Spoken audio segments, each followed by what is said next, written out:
Namaste. Namaste, sir. Namaste. How are you? Good, sir. To our audience, welcome to the 15th episode of AYUR Talks. We have today with us Professor Dr. Abhimanyu Kumar, Vice Chancellor, Sarvepalli Radhakrishnan, Rajasthan Ayurveda University, Jodhpur, Rajasthan, India.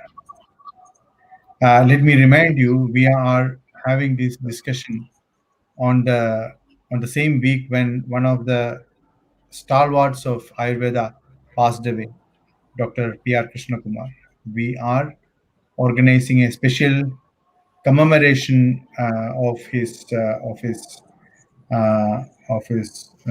like we are actually doing an obituary program of him, discussing the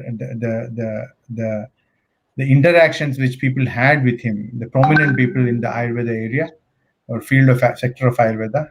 They had the interaction with Dr. P.R. Krishna Kumar in the next week.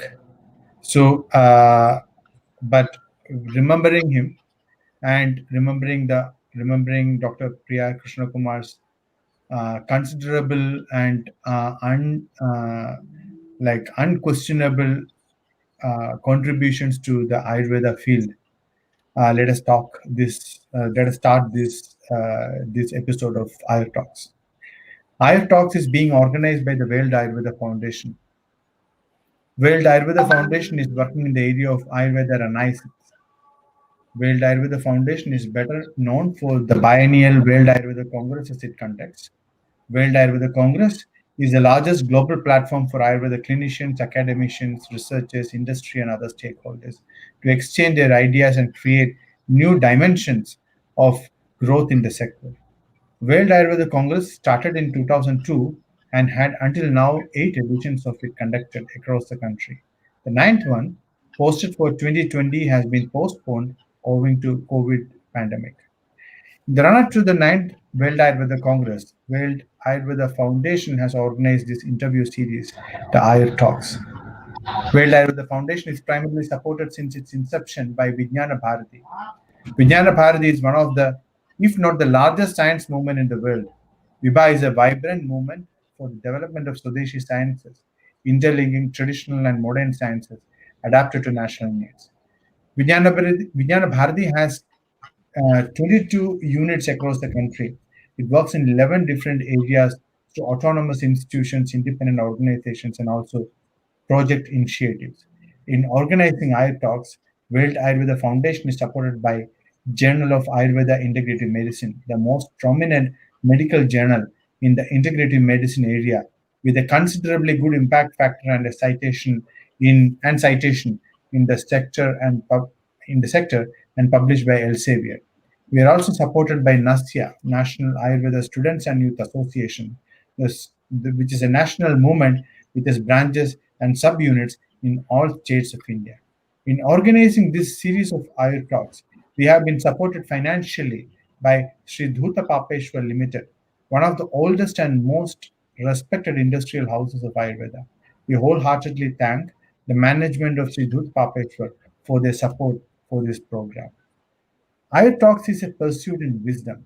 In AYUR Talks, we ask the question why to some of the most influential persons of Ayurveda and health sector on their choices and decisions and ask them why they did what they did. We invite you to a journey that shall provide you invaluable insights to the why of things that influence our life and profession, the why of decisions taken, and the factors that influence the influences. Welcome to AYUR Talks. Now may I request Dr. Pawan Kumar Godatwar to introduce and invite Professor Dr. Abhimanyu Kumar to the program. Professor Abhimanyu Kumar, sir, namaste. It is, in addition to personal pleasure, it is also a pleasure for everybody to invite you to this episode, this platform of AYUR Talks. It is indeed an honor to speak with you across this video conference. And for the benefit of greater audience, I would like to share the accolades which you have collected over more than 40 years of your illustrious career. Currently, Professor Abhimanyu Kumarji is the Vice Chancellor of Dr. Sarvepalli Radhakrishnan Rajasthan Ayurveda University located at Jodhpur. Before this, he continued to be Vice Chancellor. He just shifted his base from Uttarakhand Ayurveda University, Dehradun, to Jodhpur. So before that, he was Vice Chancellor in Uttarakhand Ayurveda University. And before that, he was director. In fact, I would have liked to call him the founder director of All India Institute of Ayurveda, New Delhi, because the institute, the big institute which you see today, was actually handcrafted sort of by Abhimanyu Kumarji. I know personally, once I had gone there, he was almost literally living in sort of a camp, portable structure. Sir, we would like to hear of those experiences too in the talk if the time permits. He held the charge of Director General of CCRAS, Central Council of Research in Ayurvedic Sciences, New Delhi, also for quite a substantial time. He has interesting academical and professional qualifications. Is MD Ayurveda Pediatrics, okay, so many people are there. His PhD, also many people are there. But his MSc Applied Psychology also, which very few of us might have been thinking of. He went to the extent of getting an MSc Applied Psychology. He is involved in academic, clinical, and research activities for last 35 years. A very, very keen and eminent researcher. When there was no cross-border researchers going on, he was instrumental in forming a bond with Bala Mani, another legendary researcher from USA. I remember those days, just at the turn of the millennium, the Parkinsonism and Prakriti, and if I am not wrong, Atmagupta, Konj Bij research. So we would like to know about that too, sir, later in the talk. He has edited 13 books, contributed many chapters to the books, published 167 research papers in various good scientific national, international journals. Founder of All India Institute, he nurtured the institute, and forged so many MOUs with the ICMR, AIIMS, CCRAS, JNU, Delhi University, IIT Delhi, European Academy of Ayurveda, Germany. He is member and expert in various national and international universities. Completed 2 international collaborative research projects, industry institute-based collaborative projects, training of international scholars. He has worked as member secretary of Ayurvedic Pharmacopoeia Company, Pharmacopoeia Commission of India. Another interesting feather to his illustrious cap. He was nominated member of steering committee, planning commission for 11th 5-year plan as well as 12th 5-year plan. He was visiting professor, Department of Neurology. Very interesting thing. Scott and White Hospital, School of Medicine, A&M University, Texas, USA. And he was invited speakers to so many countries. Embassy of India, Berlin, Hungary, China, Brazil, Switzerland, Latvia, and so many things. He has academic expert for curriculum design for PG diploma course in Ayurveda, University of Debrecen, Hungary. Chaired the subject committee for revising the syllabus for CCIM, erstwhile CCIM we will call it, accompanied as technical expert with Minister, Honorable Minister of Ayush and Secretary Ministry of Ayush, only a 3-member team to WHO to sign the country MOU with WHO. And very interestingly, Professor Kumar has to his credit 3 patents. So a very, very big spectrum of a very illustrious, learned academician, very respected academician in Kumar Britte field, most probably the biggest light of Kumar Britte right now, to a very, very great administrator and also a researcher of great repute and accomplishment. I welcome you, sir, to this platform, and without much further ado, we'll request Geeta ji to start with the question and answer series, sir. Geeta ji. Thank you, Pavanji. Thank you, Pavanji, for this wonderful, short description. Very short, very short. If I can go on and on about Abhimanyu ji. For example, personally, he is the one of the coolest person I have ever seen. I have never seen him angry. That I will agree with you. That I will 100%. Never angry. Yeah. So in fact, he makes So everybody else cool also. let us try to see whether we can Yeah. make them angry. Yes. No, no. Okay. So, sir, so this is regarding this pre-publication which you have done right now. We want to know what that paper entails. What does it mean to have a pre-publication? Just to for the general understanding of everyone in the Ayurveda community, I would request you to tell us about pre-publication. I would request you to tell us a little bit about which are the. I'm sure that you cannot discuss any of the general descriptions and discussions which you are having, but you can tell us which are the journals which you are looking at, and you can also tell us a little bit of the study on COVID which you have done, which you have done on asymptomatic patients. And there are a few more questions which I have regarding that paper, sir. Thank you, Geeta ji. Uh, First of all, I would like to thanks to Dr. Pavan ji and Dr. Geeta ji for such a nice welcome and made this stage very comfortable for me. Actually, as this situation appeared in our country related to this COVID, immediately I was having several questions in my mind, and fortunately, I just called a few of my professors in the university and discussed. Ultimately, we concluded that now it is the time we have to go for few studies. And I'm happy to share with you that right now there are 8 studies on floor related to various aspects of COVID. Of course, one is a treatment, 5 are prophylactic, using different type of drugs, just like whether it may be the Guduchi, AYUR. We are having our own university formulation, so we are also trying for prophylaxis purpose. And of course, we have also launched 2 survey research work. The study for which you are asking, that was we used Guduchi to treat asymptomatic positive cases.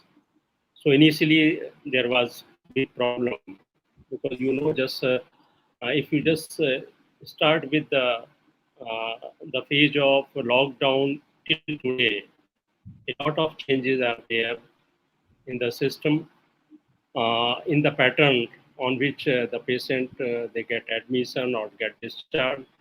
But at that time, that was the initial phase. The phase I can say that was in I think in May.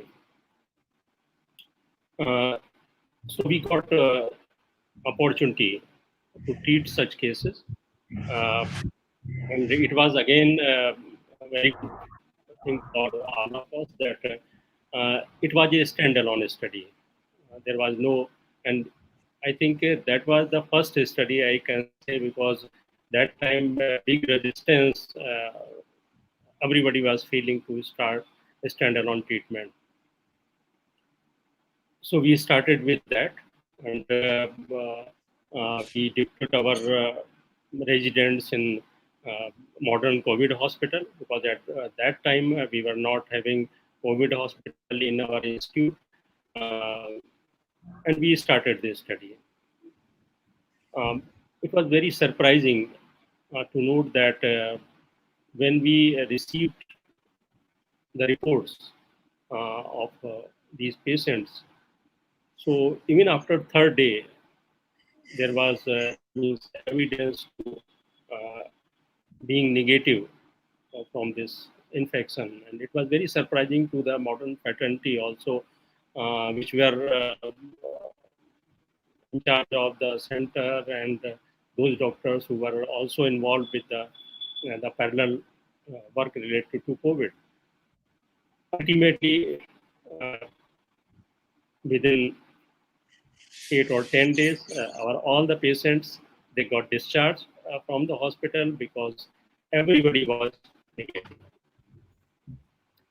Um, Diagnosis and the follow-up and the investigations, all these things were done by our modern counterpart.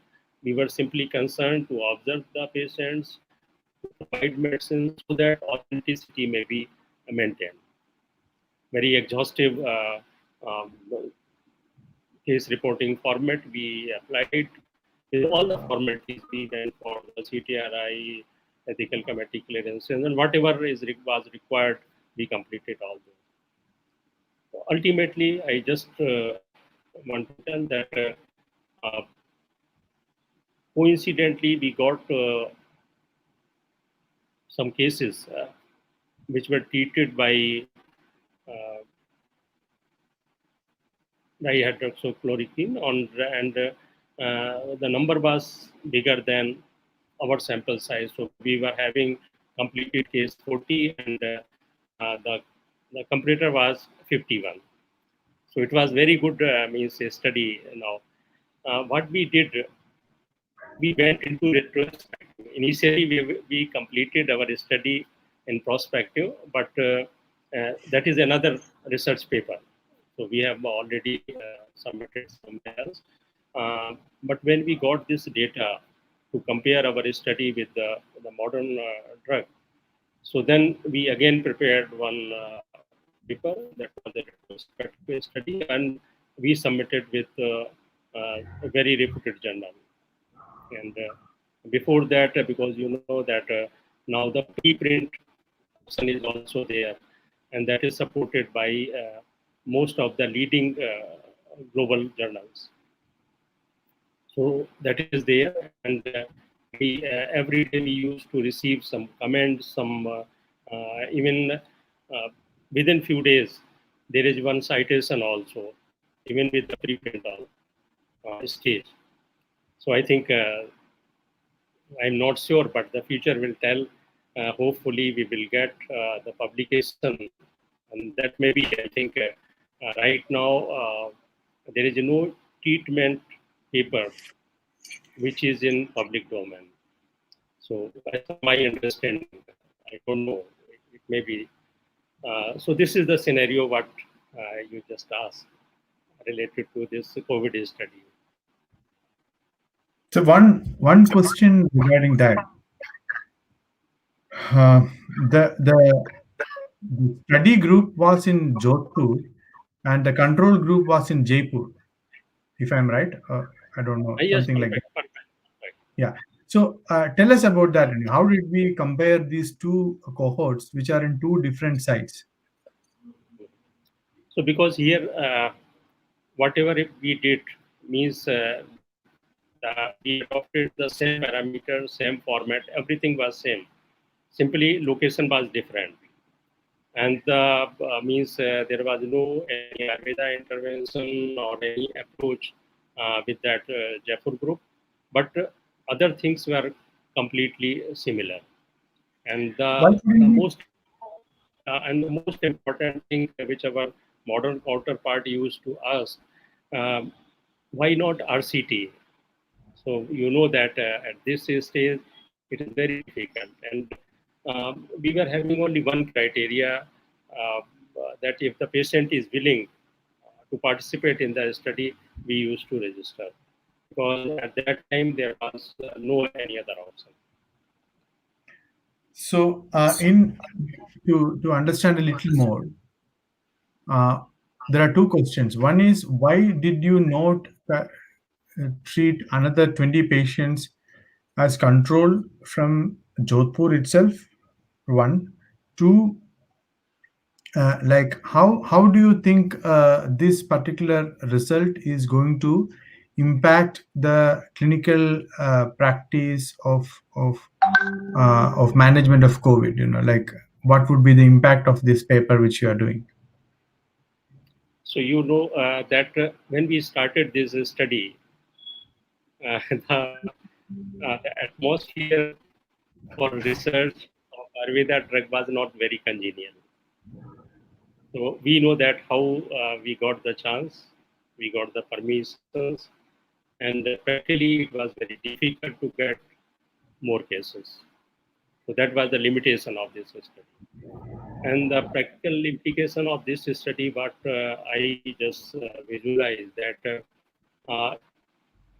we noticed that there is a 5 to 6 days early discharge of patients from the hospital. So that means we can curtail the hospital stay, and also because we gone through the follow up all these patients up to 30 days, and we noticed that whether any complications or post COVID any specific situation is not there. So again, I'm very happy to share that even after 30 days, we have followed up these cases, and in the last we have also gone for all investigation. So I can say that now as a preventive, we can utilize this, and especially when the asymptomatic cases, because the present scenario is more focused with the asymptomatic cases, because that is a big danger for the society right now. Okay. So you had all the patients as asymptomatic patients, if I understand right. So Yes, yes, 100% of them remained asymptomatic, if I am right. yes. Up to we followed up to 30 days. Up to 30 days. Okay. So, and sir, Yes, one more question. You had done your second antiviral study also. Like, I think at inclusion, at recruitment, and at discharge, and both places, I think on seventh day also, you did your antiviral study. Again, yes, RT-PCR. So, what yes. is the result that you found, in comparison to the control study? That we started, it was a huge difference.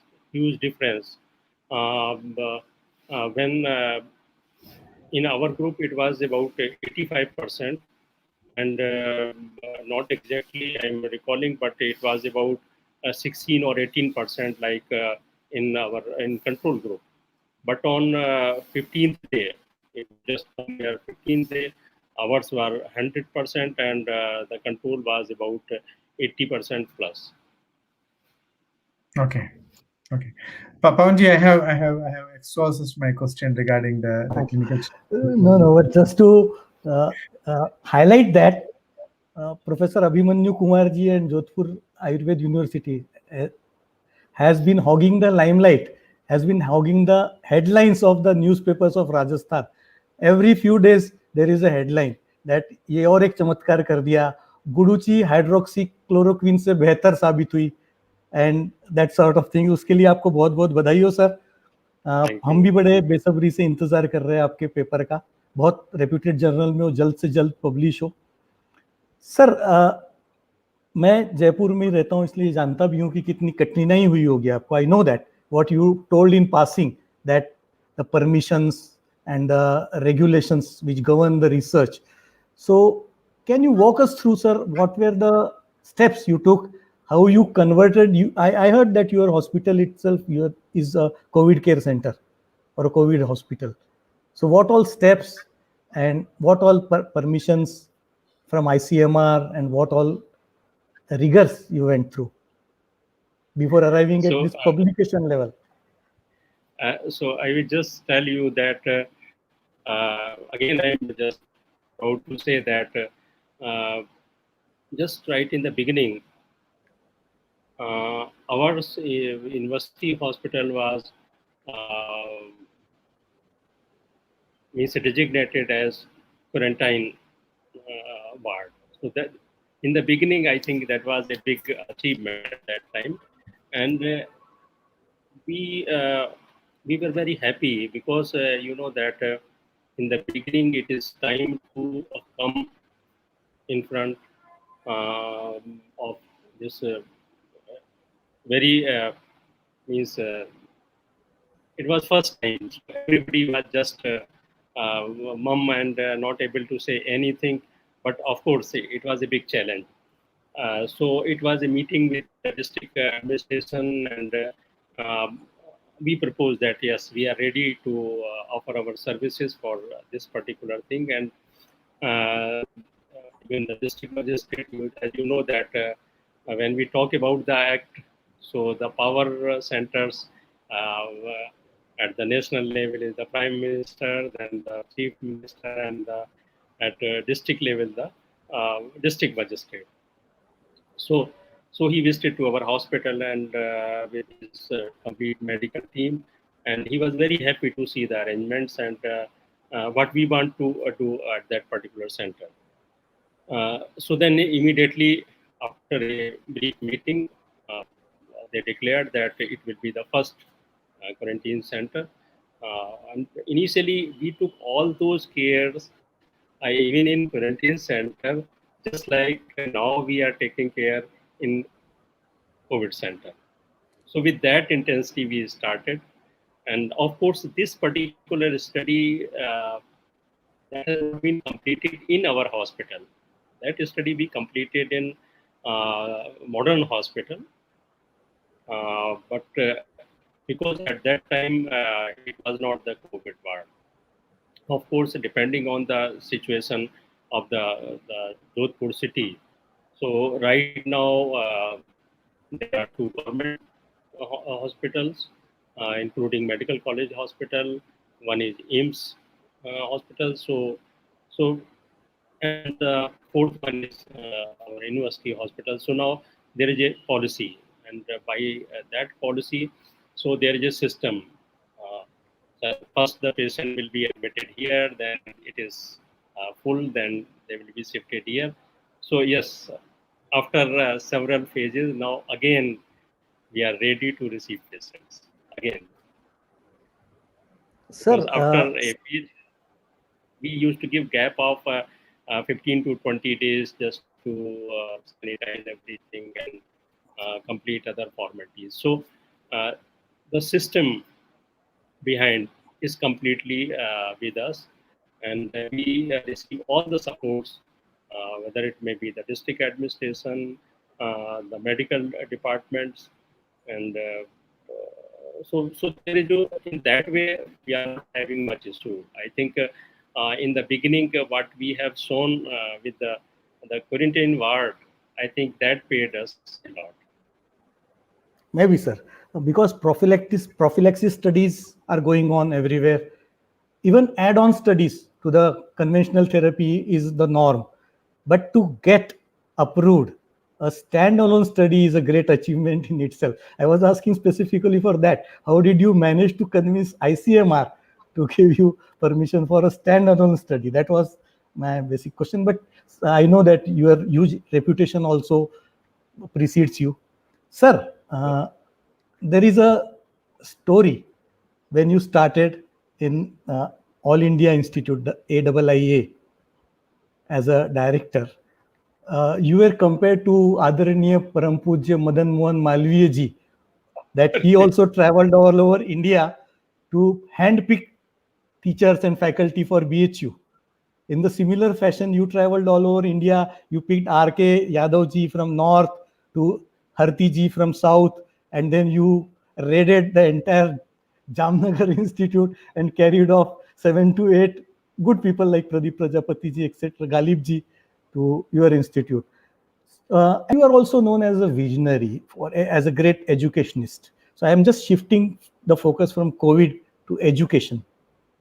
What all Navachar or new innovations you brought in to make the All India Institute the formidable institute it is?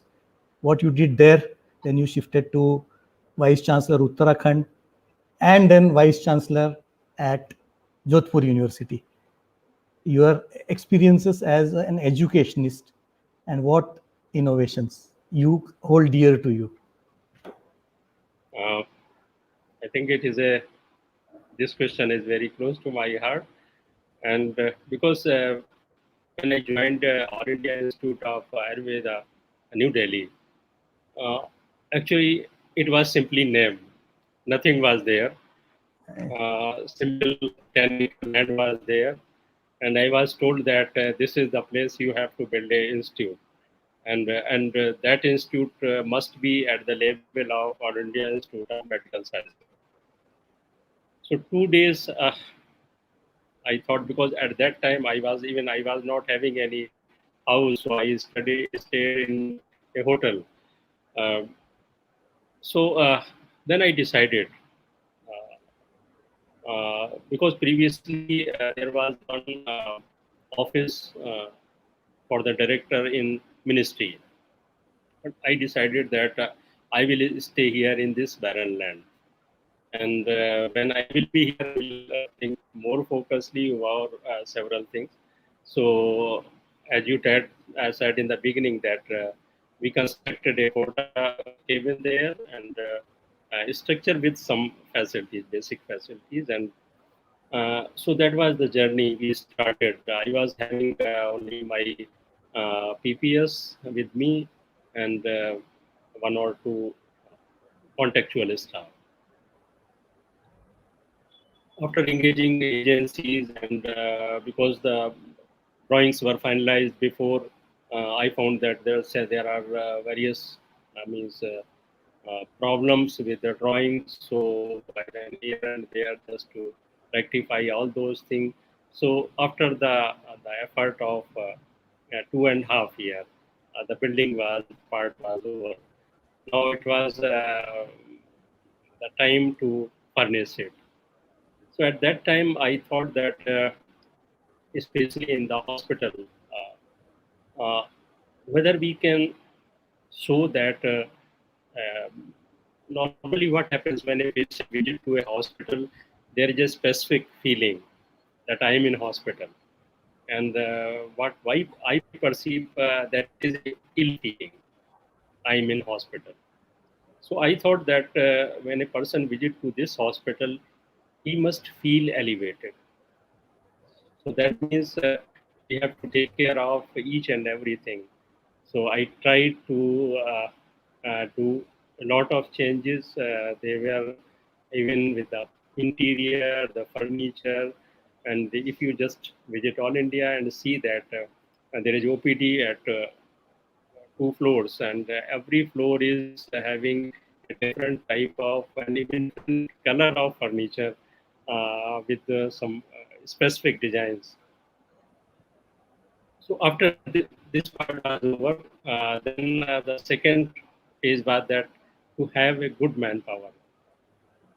So what I was having in mind, that first I will recruit assistant professors, because when the seniors are there, so of course they are having means big knowledge, big experience, but according to my thought, uh, junior persons, they get less chance to flourish. It is not true always, but it was my perception at that time. So I recruited first assistant professor, and initially for 3 months, I tried to develop their skills in administration, in finance, in planning, how they just want to see the department, because I said that you are the people, you are going to stay longest period with this department. Otherwise, the other senior people, they will come and they will retire early to you. So what you want to see your department, you just develop a plan, and we will try to complete that. So with that thought, we started, and the second was, every time we are saying about the research in Ayurveda, so that always required good infrastructure. So the second focus was to have state-of-the-art laboratories. So I am happy to say that right now All India Institute of Ayurveda is having various state-of-art facilities. Even for the diagnostics, uh, it is excellent.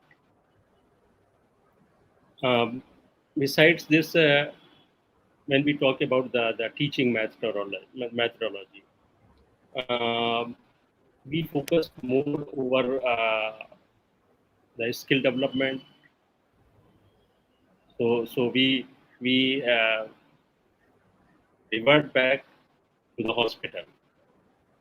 And initially, we started with 100 patients in the first month, and our target was that within 6 months we have to reach up to 500, and within a year up to 1,000. And God is great; He helped us, and we crossed that limit within 1 year. And right now, you can see that the hospital is having very good reputation with the patient care, because it was just beginning. So I was having a choice, and I tried to popularize that hospital even when it was not working as a specialty hospital. So the patient we were receiving at that time, all were referred cases. Most of them were referred cases. And as you told that, again, I am proud to say that All India Institute is having one of the best faculty of the country. Every faculty is very unique uh, as a person, or as an academician, or as a researcher. So they just compete on all the three parameters. Uh, so after that, we recruited the senior people, and the last thing which I want to say regarding All India Institute of Ayurveda, right from beginning, I just try to inculcate uh, the team spirit, because the number is less and we have to do a lot of work. So that is the only way. If we are unite, we are together, so we can do a lot of things. So I think I'm just proud to see and say that the institute is going on the right direction, that is in right hand, and I think every faculty and every employee of that institute is totally dedicated for the cause of the institute. Nice to hear that, sir. We'll get back to this theme again, but I will ask Geetaji to continue on his track, what he wants to. No, I would like to continue with what you have been asking. Some questions which came to my mind, sir. Uh, what is All India Institute of Ayurveda representing? There were National Institutes of Ayurveda. There is Benares Hindu University. And what is the difference? Why did you need a All India Institute of Ayurveda? What are the objectives? What are its aims? Like, when will we? What is it going to do in the national area of Ayurveda practice and Ayurveda education, Ayurveda research? What are the aims and objectives of this particular institution, which makes it distinct from the other institutions? I have further So, questions. I will ask them once you answer these questions. so please. So as I told you before that, right from its inception, uh, we were means very clear that it should not be treated as a general hospital, general Ayurveda hospital, because you know the system.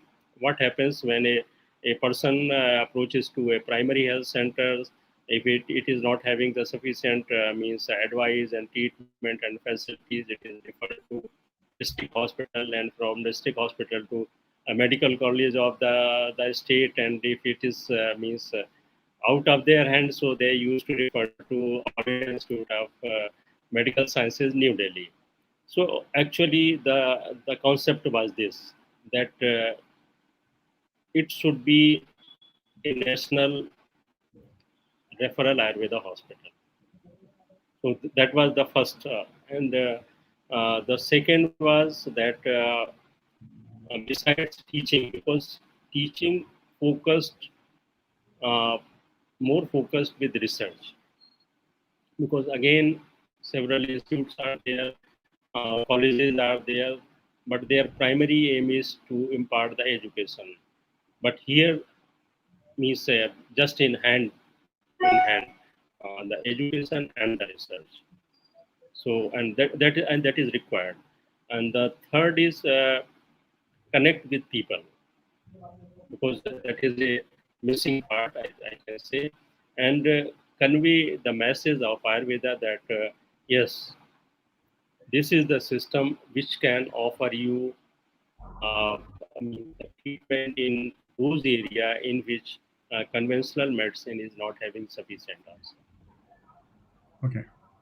Yeah, I agree with you because basically, uh, like all the institutes which are of national importance by the of the government of India do this as a tertiary care hospital, and does that very well.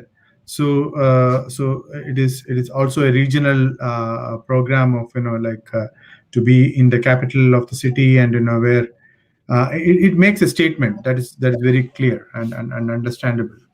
My next question is regarding like what are the programs which you have instituted in the All India Institute of Ayurveda, which has started moving forward, and what are the endpoints of these programs, or rather outcomes which are expected out of these programs, and when do you think we can see a kind of a difference in the Ayurveda practice regarding this, or medical education in this? So, I think when you start for a journey, so every step used to add something. So I think that All India Institute of Ayurveda is achieving every day new things, whether it may be education, it may be a research, it may be a public service, and I'm proud to say even that still today I receive several phone calls from Delhi that please help me. I am having one patient. Please help me that any doctor can see there, because that was our ambition, uh, to develop the prestige of the system by serving in a more better way. So I think institute is moving towards the right direction. The second is research. Again, if you just see the pattern of research there, so when the student joins in, because it is a postgraduate institute, no undergraduate program is there. So when you join in first year, so there is a system, of course, the research methodology and biostatistic that is everywhere in first year, and first year. But there is a system that within few weeks, the faculty used to train all the PG scholars in research methodology and biostatistics, and that used to be intense training. After that, they were asked to proceed for the synopsis, and you will be surprised to if you just see the synopsis of any student uh, who used to submit for his PG registration. It is just like any good research proposal, because I have seen in when I used to be in CCRS, so I in extramural project we used to seek several projects across the country. So then I can compare even the status of the PG synopsis is far better than in comparison to several projects submitted for extramural. So I think the institute is in right direction, whether it may be the patient care, it may be the propagation of the system, it may be a part to support the ministry, especially for providing technical support. So actually, that is required. That is required because, of course, right now we are fortunate that our secretary is a technical person, but normally the case used to be different. So they most of the time they require some technical uh, input. And right now, I can say that All India Institute is in position It is providing technical support to the ministry in a great way. Thank you, sir. Thank you. Pawanji, please go ahead with Yes, the sir. next question. Sir, you have been a role model for us, people like us, in several aspects, especially how to maintain a cold demeanor, cold temperament in stressful conditions. Apart from that, I have seen you personally that you are a workaholic. अभी भी हमारे जो चौकीदार है वो याद करते कि आखिर में अभिमन्यु जी की गाड़ी जाएगी तब गेट बंद करेंगे, तो 7:30-8 बजे तो रूटीन था. Sir, you are also, you have been an exemplary researcher. The apart from your cool personality, which I like very much, I like your researcher part also. Abhimanyu ji, the researcher. We have seen you when it was unheard of collaborative researches just at the turn of the millennium. You had a very remarkable, very prestigious research collaboration with USA. I would like the general public to know about that from straight from your mind, the experiences, the Parkinsonism research with Bala Manyan and other research projects also, the 3 patents, those aspects, if you please. So first, I would like to share my experience uh, uh, working with some US scientists, which you have quoted. And I will just give you some background before that, because I know that even you was also part of that in the beginning.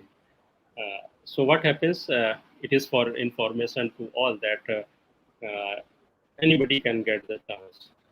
So I think it was 2004 when Government of India and Indo-US Technology Forum, they decided to hold a joint workshop for US scientists and the Indian scientists, Indian AYUR scientists, you can say. And fortunately, out of 10, we two are here, means Dr. Pawanji and I, they were in those 10 people. We stayed there in Asoka Hotel for a week, and simply there were presentations from Indian sides and the US sides, and ultimately in the last there was pairing collaboration with the counterparts. Fortunately, uh, with my presentation, Professor Balamaniam, he used to be a big shot in US.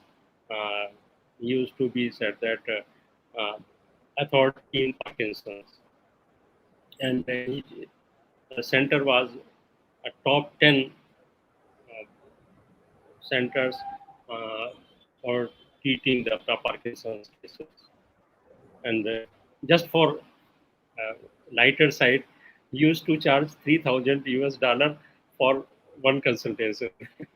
So you can imagine what the difference he was having.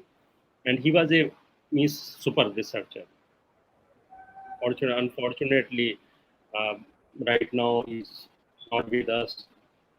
Just 2 years before he left us. But at that time, we conceived a project, because at that time I was very much a fan of Prakriti concept. Still, I am doing a lot of things when I am having time. So at that time, I just presented one model of Prakriti in learning disability children. So he instantly asked that, Dr. Kumar, whether you can replicate this in other situation also. Practically speaking and truly speaking, at that time I was not sure. But by reflex, I said, yes, why not? Then it was a very tough sentence for me. Instantly, he just grasped me, and even rest of the 5 days, he has not spared me. Every time he used to ask several things, and ultimately a project was finalized, and that was fully sponsored by the US government. And it was very unique project, because they were having Parkinson's cases, and they were treating with some modern combinations and drugs. Of course, he was co-patentee of levodopa, this Jandopa, Professor Valiaman. But in his center, they used to treat Parkinson's cases with some modern drugs, some combination, and they used to see that in some cases the doses used to increase tremendously. They start with milligram, and the doses reaches up to the grams, and then they observed some malignancy, especially the skin cancer. So he was very upset. So he said, by applying this model, whether you can predict that this population is going to be affected with such type of complications.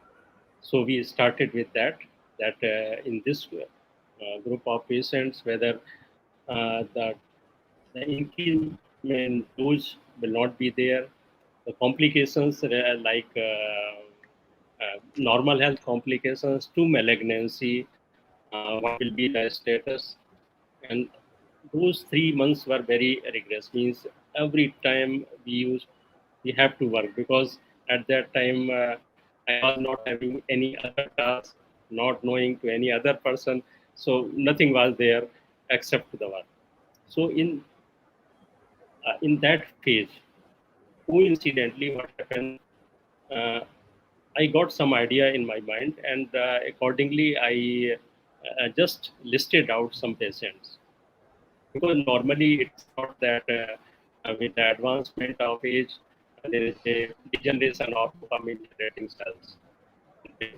So the availability of dopamine is there. But there is another concept that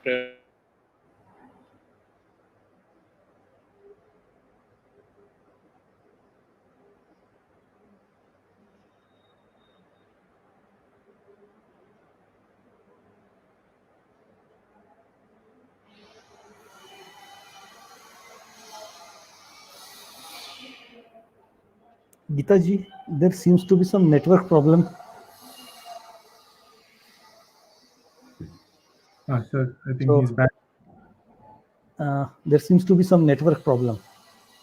So in the meanwhile, I would like to have your inputs on what do you mean by this pre-publication, and how is it is different from publication?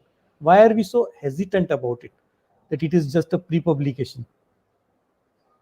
No, it is not just a pre-publication. It is a pre-publication.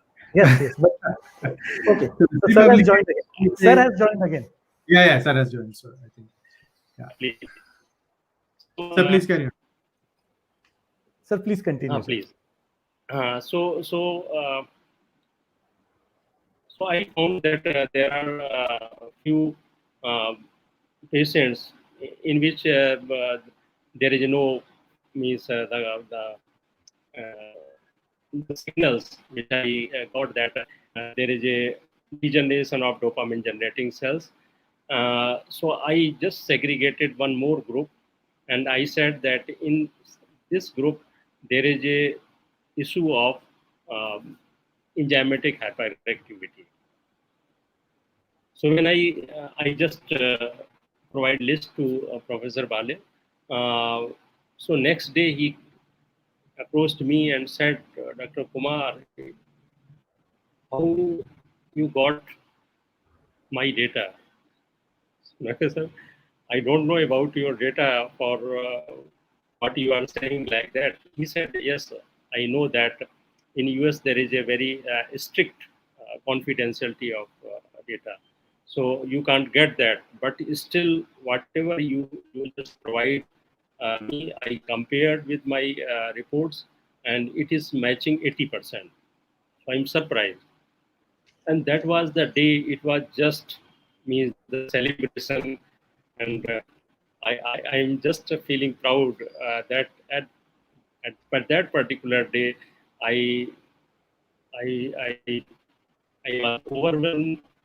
I feel proud that I studied Ayurveda. I am a Ayurveda scholar, because for them it was just surprising that how a person just sitting in a room, just having some calculations and putting his means idea can tell whatever sophisticated investigation is telling. So that was the story with Balamaniam, and I think it was excellent project, and that published in some very good US journal. It was nice was to nice to again again remember those, understand and reminisce memories of those great times. Mitaji, please, Yeah, your yeah. turn now. Sir, we just left COVID-19 somewhere in between. So just coming back to that, um, like, what do you think is going to happen in India regarding COVID-19? Say like end of this year or middle of next year. What will change? What will be the new normal? How Ayush will be a part of this new normal, and what we will have to do so that we are not missed out in this new normal. Right now, I think globally it is very difficult to predict anything, because you know that few months before there was prediction, authentic and official prediction, that by July the peak will be there. It didn't happen. Then there was the second statement that it will happen up to August again. Now even some IIT professor they published a research based on some logistic models to predict that this peak phase will be in this particular month, September. But according to my personal observation, which I after observing several statements, the data, and especially the government data, and of course of the record data, but I perceive that this phase will continue, and still we have to see more bus situation, and that will go up to, I think, November.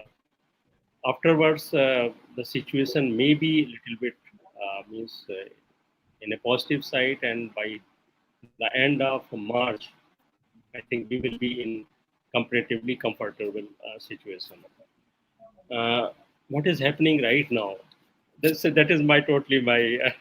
Though I have gone through various statements of astrologers, this and that's, a big failure was there everywhere. Whether it may be the scientist, or it may be astrologer, or anybody.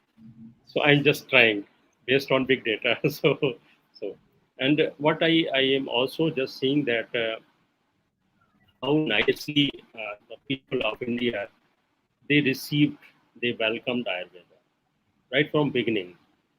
And you know that I think I can't found any person, especially right now I'm in Jodhpur, so I can say any person who is not aware about the strength of Ayurveda. I think the same story you can replicate in the country also. So this is the situation right now, and the people, they have adopted Ayurveda in their lifestyle. So I think most of the people, they are consuming means the warm water, lukewarm water. They are consuming means the turmeric milk. Most of the people, even without prescription, even without means talking to any Ayurveda person, just by listening from the media, just by listening from the friends, some near and dear. So this is, I think, never before situation, especially for Ayurveda. Uh, this is the point, because now the people, of course, were having full faith in Ayurveda, but now the mass is with us.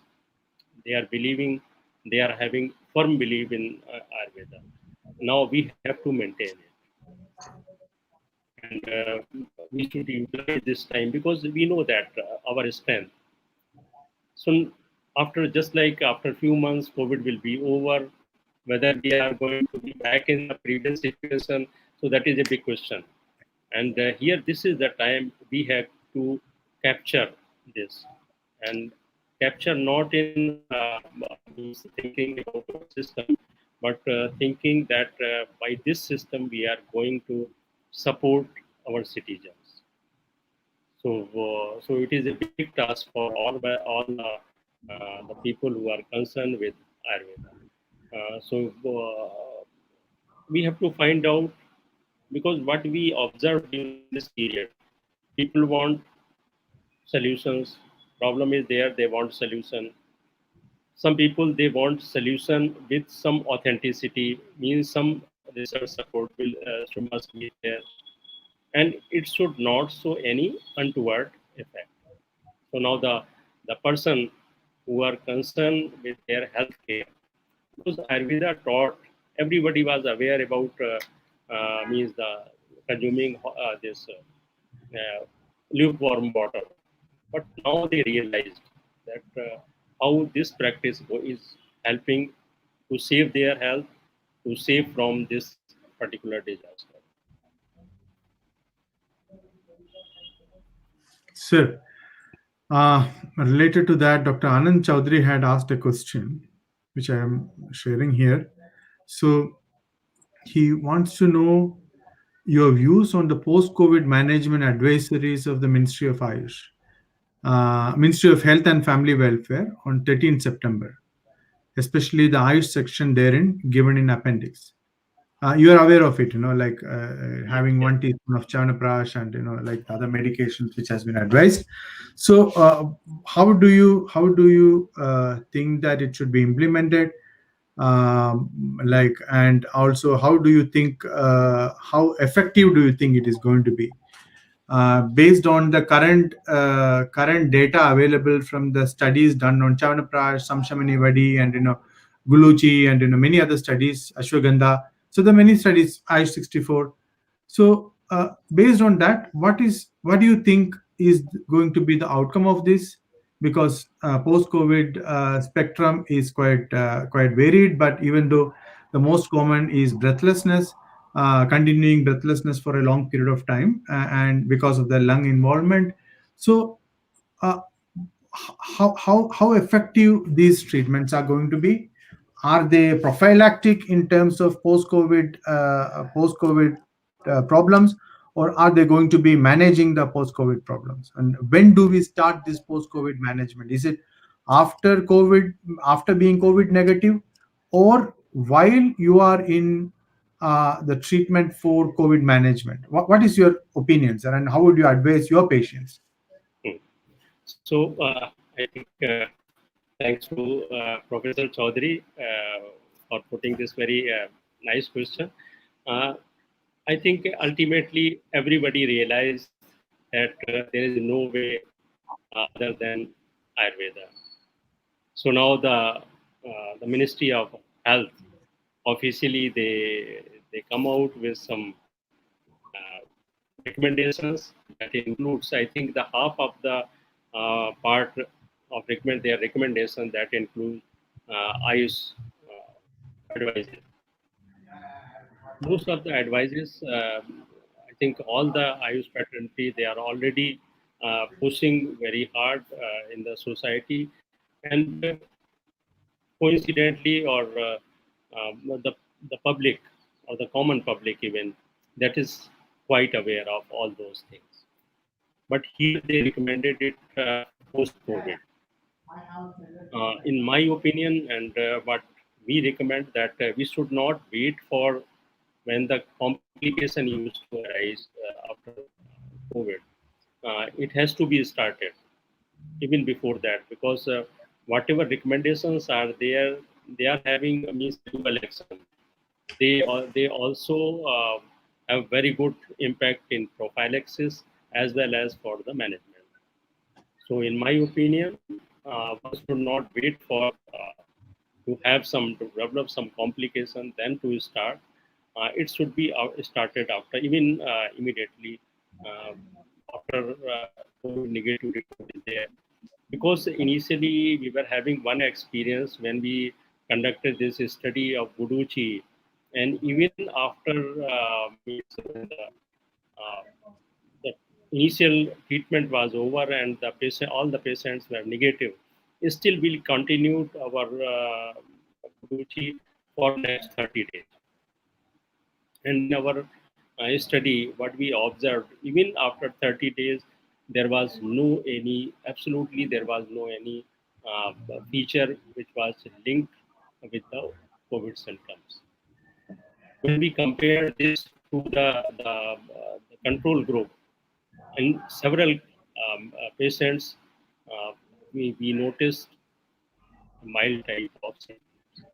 So that means if we continue even after COVID negative report, so it used to prevent the complication. I think now this is the time because a lot of patients they are suffering from COVID and ultimately after some time and they are going to be a negative and then now is means routinely we are observing such type of complication. And recently here we observed one or two cases that even after second negative report, after 2 or 3 days, the patient died. So he was to a police officer here. So that type of situation is there. So we should not give any chance to develop any complication. So we should start immediately after, even when the report is negative, it should be continued even after the reports are normal. But what I recommend, or what is my point of view, not less than 2 months. Whether it may be the use of Chantras or maybe the Guduchi or any other measures, it should not be taken less than about 2 months. Sir. So just one more question, Pavanji. I'm so sorry, I cannot but ask this question. Uh, this is for using you as a platform to answer some kind of a like what's it called unsavory information running around about immunity.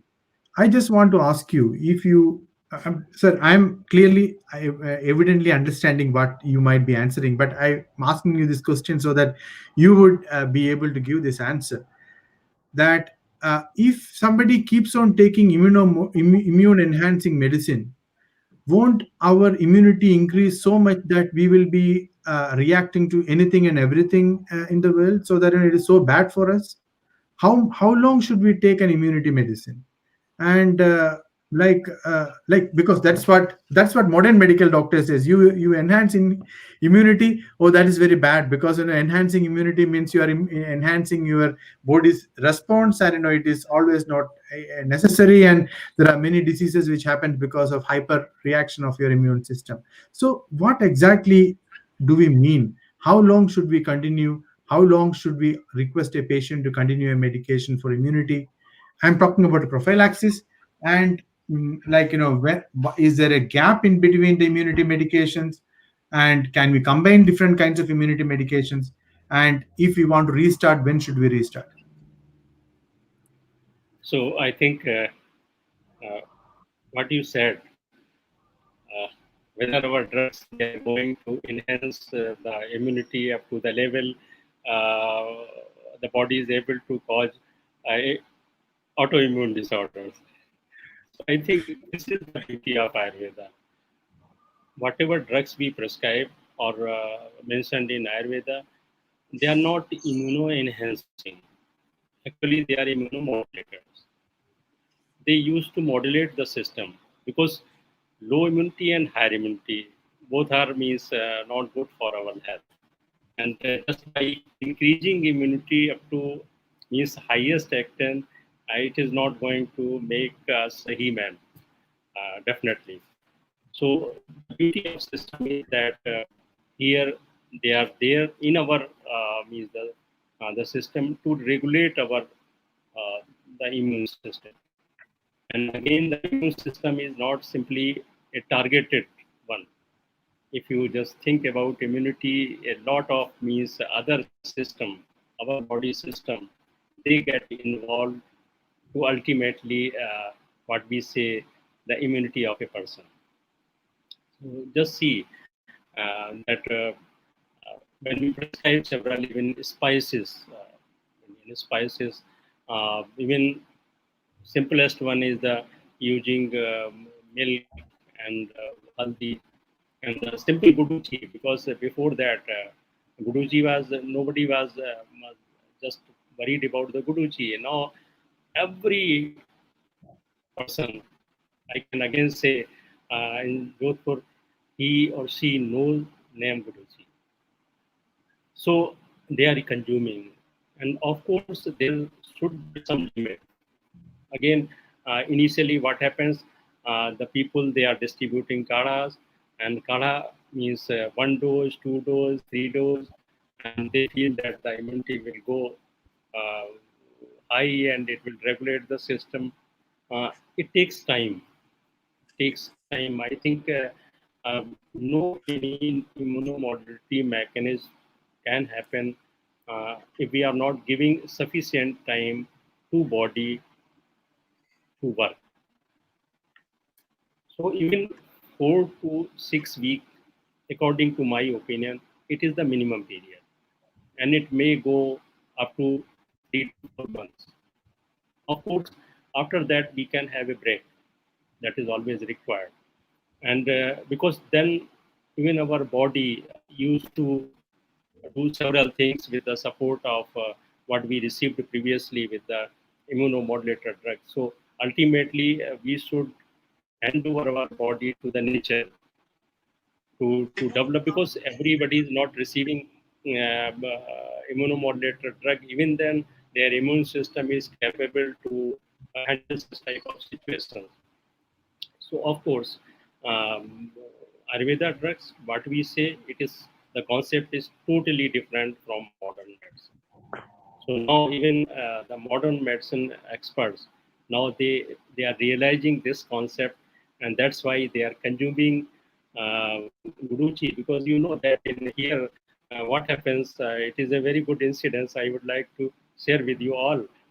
When we were having few studies in public and the red zone area. So one day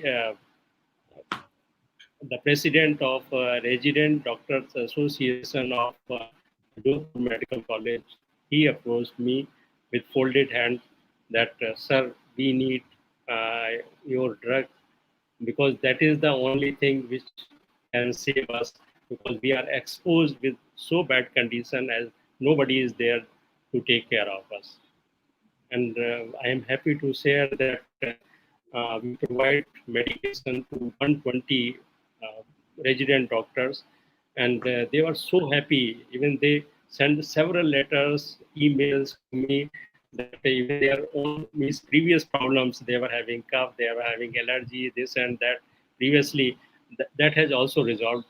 Besides this preventive issue, and again in the last just a few weeks before I received one letter that still those residents, they are happy and they are free from any corona infection. Um, so I think that that is a big achievement, and just see that how the people and the modern medicine people who are having the different view with the this immunity enhancing concept, now they are realizing the situation and they are accepting the situation. Thank you, sir. Pawanji, I think we have run out of time, but probably you Yes, should sir. ask the last question, and No, then. no, no. No Already, questions at all. Abhimanyu sir, thanks a lot. At a very positive note, even Secretary Ayush has made a very studious statement that consumption of Ayurveda in all its form has increased by 50 to 90%. So that is a great, a very optimistic situation for all of us. I thank Professor Abhimanyu Kumar. I know how precious his time is, but it was great to see you, sir, across the camera. Thank you very much for your time again. And as usual, your very composed, cool, studious remarks and insights. Thanks again. Thank you, Thank Geeta you. ji. Thank you, Chandrasekhar ji, Girish ji, Tanuja madam, Tanuja Gokhale ji, Anand Chaudhary, and so many people who are here, Mamta Mishra ji, Sapan Jain Saab, and so many our supporters, Nasya and JIM and World Ayurveda Foundation. Thanks again. Looking forward for some other after the next week. Thank you. We will Thank you from my side interaction with also. some other legend. Thanks, legendary Abhimanyu Kumar. It was great. Thank you very much. Thank you, sir. Thank you, Geeta.